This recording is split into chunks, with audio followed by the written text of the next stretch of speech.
Her ne kadar görüşmeler devam edecek olsa da masada bizim istediğimiz yerin çok uzağında olunduğu bir gerçektir. Türkiye İdlib konusunda kendi harekat planlarını uygulamak üzere her türlü hazırlığını yapmıştır. 20% के बीच में जहां मुस्लिम आबादी है वहां पर सांप्रदायिक झड़पें ज्यादा हैं।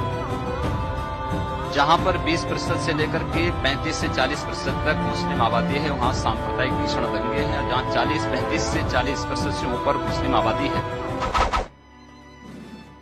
Ini tragedi ya dari satu pemerintahan yang sombong ya, yang bangun infrastruktur tapi tidak mikir sama sekali.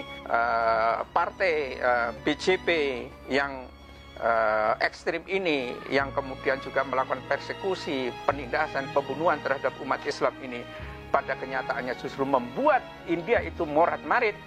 Dalam waktu yang mungkin tidak lama lagi ya, sebenarnya memang Hindu di India akan rontok itu sendiri. Warga dari komunitas Dalit di negara bagian Tamil Nadu, selatan India, ramai-ramai masuk Islam pasca insiden. Sebelum kita lanjut, jangan lupa like, subscribe, dan nyalakan loncengnya agar tidak ketinggalan info terbaru lainnya terkini. Semoga bermanfaat. 430 warga Dalit di India tinggalkan Hindu dan masuk Islam. 430 di India telah masuk Islam dan lainnya masih dalam proses menjadi mualaf.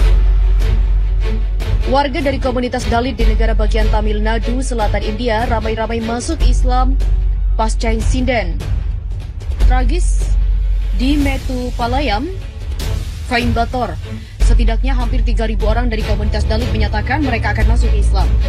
Sekretaris Negara Tamil Puligalkachi Ilavenil mengatakan kepada India Today bahwa secara hukum sekitar 430 orang telah memeluk Islam dan banyak lagi yang lainnya tengah dalam proses menjadi mualaf.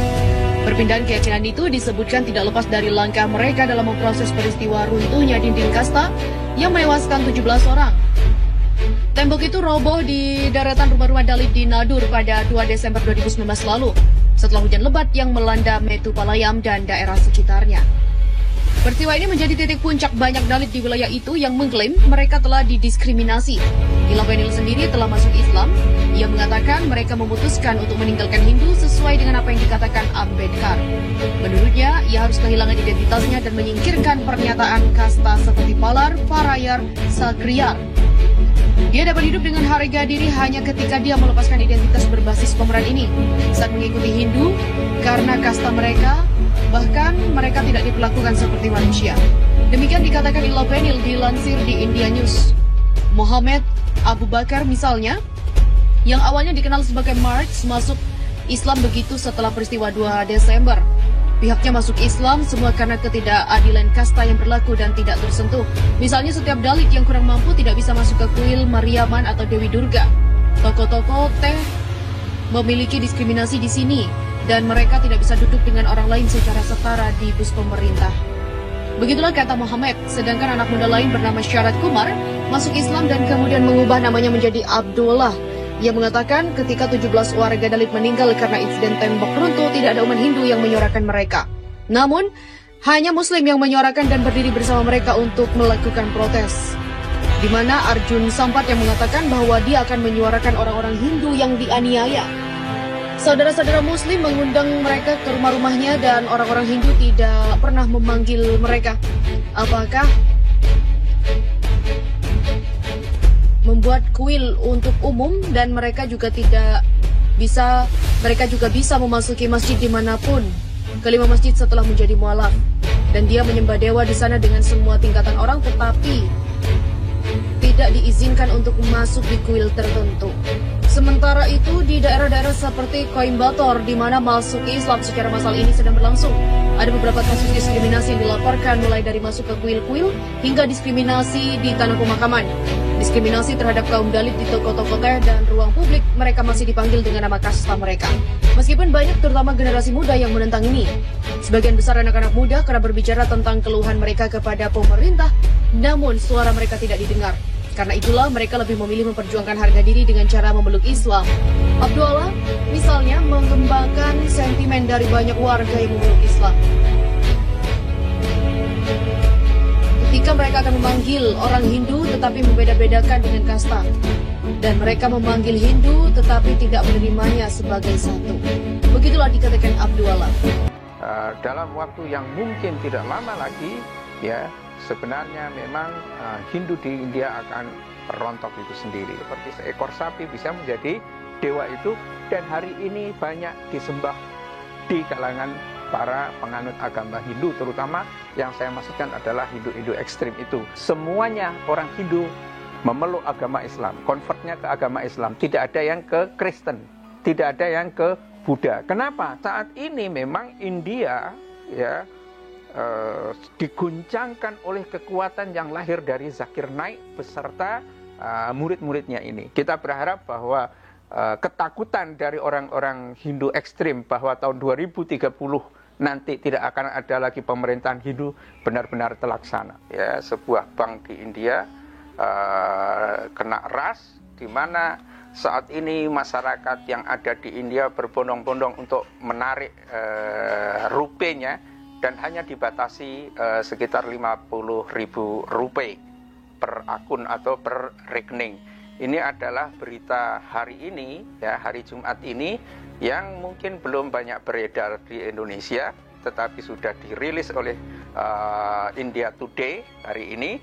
Dan ini adalah satu fenomena bahwa seperti yang kita duga tempo hari, bahwa memang ekonomi India ini terkapar, ya, karena